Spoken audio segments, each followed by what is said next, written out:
Good morning, Mr. Good morning. Yeah, how are you? Yeah. Very good, thank you. Yeah.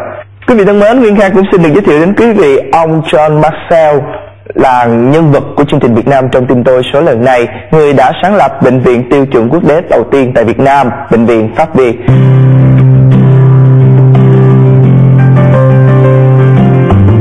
This is very nice to come to your house here. May I enter? Yes. You're welcome. I live here about 5 years now. You have a very nice house, nice decoration. I put everything because I sold my house in France to move to Vietnam, so everything is here. I have, like decoration I bought in 20 years ago in France, and all the photos of my wife, my kids. At that time, what is the disadvantage and advantage of setting up a quality hospital here? Well, you know what? Absolutely nobody knew, because it was a completely new venture. Yeah. Absolutely nobody knew if there was a market big enough people willing to spend money to take care of their health. We didn't know the size of the market at all. So advantage, well, I wouldn't put it in that way. I don't know if there was advantages or disadvantages. It was just a big challenge. And we didn't know, but we hoped it was going to work. And it worked. So, How did you start your hospital here? How did we start? Well, when I got the green light from the big banks, and I raised enough capital in equity in Europe from all those doctors, in 2001 we started the construction. End of 2001. And in 2002 it was really crazy. Yeah. Because I was running all over the place.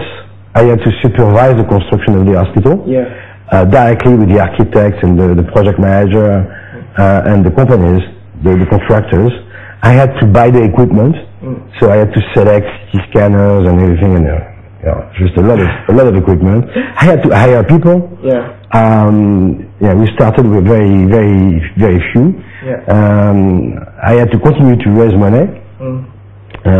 So I was living like crazy for a year and a half. I don't know how I survived that.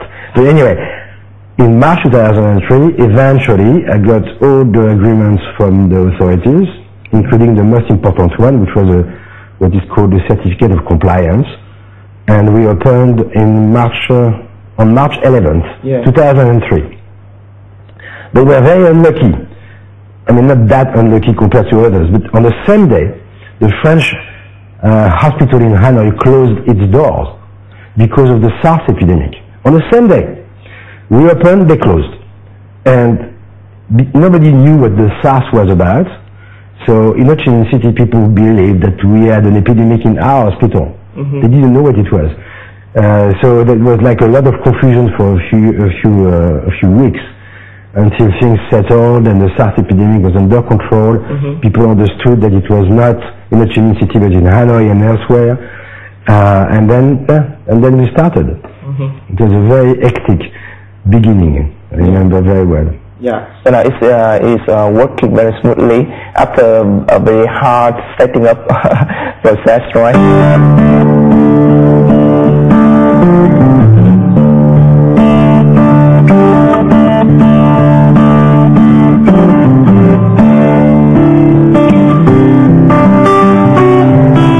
What is the things to strive for in order to compete with other hospitals?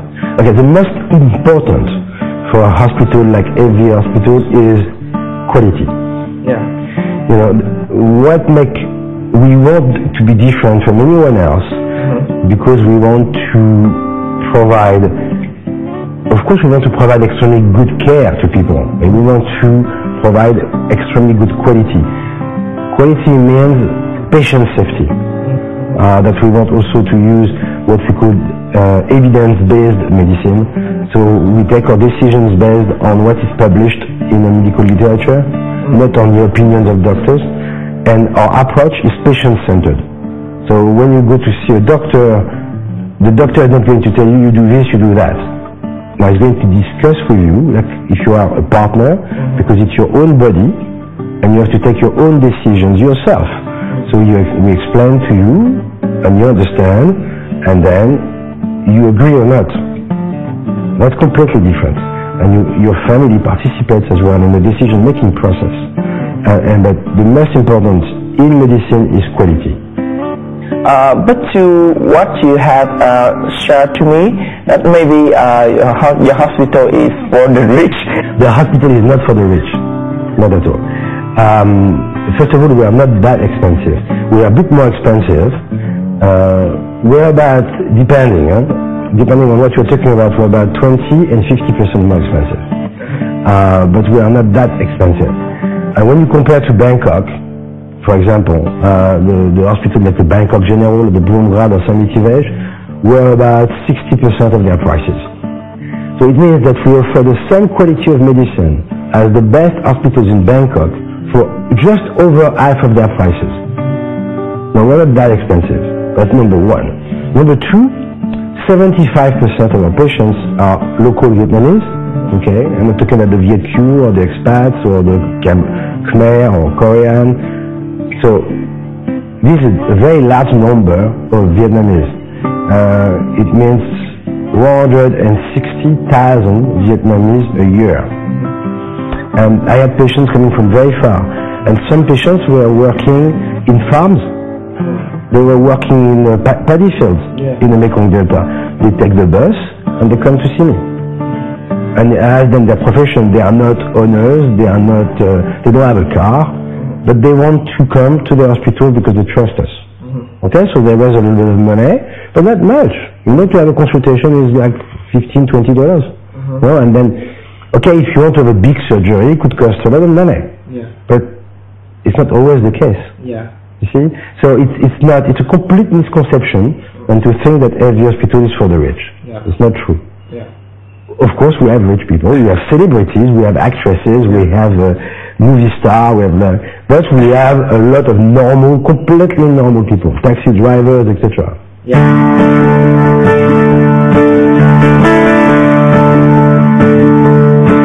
So how about your plan to expand your business? Well, the most important at the moment is to consolidate. I still have a lot of projects to do in the hospital. Yes. So number one, I want to expand the cancer center. You see, The cancer center? yeah, the cancer. Is this near to We have hospital? We have in the hospital a cancer center called Hivom, Hope in Vietnamese, but still many Vietnamese they go to Singapore or Bangkok when they have a cancer. Yeah. You know, the Ministry of Health estimates that Vietnamese spend $2 billion a year in treating themselves in Singapore or Bangkok. That's a lot of money. Yeah. Okay, so, and a lot of this money is spent on cancer treatment. While at every hospital we have a very nice cancer center. So I want to expand it by even more sophisticated equipment and to make it bigger and nicer, because I would, you know, for me it breaks my heart to see all those Vietnamese going to Singapore spending that amount of money while we can offer the same thing here. So that's one thing I want to do. We want also to establish a cardiac care center that we don't have yet. Yeah. And then a number of other things. And when all those things will have been done, maybe we'll see that expanding. Yeah. So, because as you told me here before you come to Vietnam, you are a doctor, but now I think your job as a businessman. So, what is the difference between two roles? Well, you're a doctor all your life. Yeah. I'm a doctor. Yeah. I just learned the business of hospital, but it is an extension of me being a doctor. Because it's a hospital, you see, it's not a factory. I'm not bottling bottles of mineral water or things like that. No, I'm not making cars. I'm running a hospital. Yeah. So I understand medicine very well, I think, and I understand how a hospital works, and I understand what the patient needs. The patients need. They need good medicine, they need this, they need that, they need this equipment. So being a doctor is very helpful. I don't consider myself as a businessman. I still consider myself as a doctor. Oh, really? I'm a doctor running a hospital. Yes. Yeah. A doctor with a business idea. If you wish. Yeah. So besides your work as a business, you also spend time for some other entertainment, like as a musician, right? Yes, I like to play jazz music. I play with friends. But I'm very What kind of amateur. music? What kind of instrument you play? I play the guitar. I play the guitar, yeah. Jazz guitar. So you play jazz. Is that the way that you balance your work and your entertainment? Yeah, and I do a lot of sport too. I like running, tennis, playing rugby, skiing in winter, this kind of thing. I need to do a lot of sport to balance my life. Do you think that with your sense of art is also helping your work?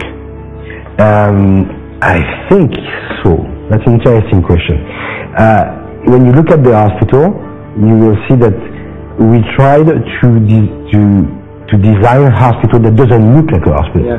Doesn't smell like a hospital, but doesn't look like a hospital. I want to make something nice, because you know, when you arrive and you're sick, you don't need to have a bad environment. You need to have a soothing environment. You need to feel taken care of by the environment.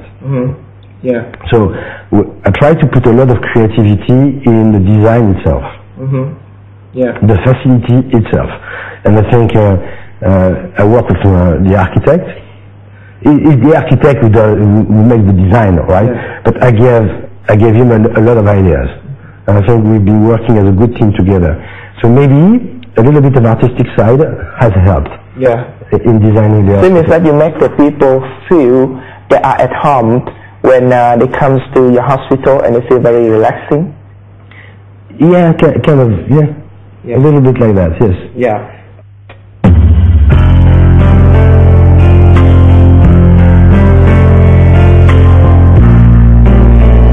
This is very interesting to hear your story. What a pity you can play a little music here. It will make our story very perfect. But however, it is very good to listen to your story. Before we finish, do you want to share anything to the viewers in Vietnamese way? Okay. Well, I'm sorry, but my Vietnamese is not very good. I understand, but my accent is terribly French. Anyway, Vietnam trong tim tôi. Thank you, Mr. Jean Marcel. Thank you. Thank you very much. Thưa quý vị, chúng ta vừa đến với những lời chia sẻ từ phía nhân vật của chương trình lần này. Cảm ơn quý vị đã quan tâm theo dõi, và hẹn gặp lại ở số lần sau để khám phá thêm những điều thú vị khác về nhân vật của chúng ta nhé. Xin chào và hẹn gặp lại.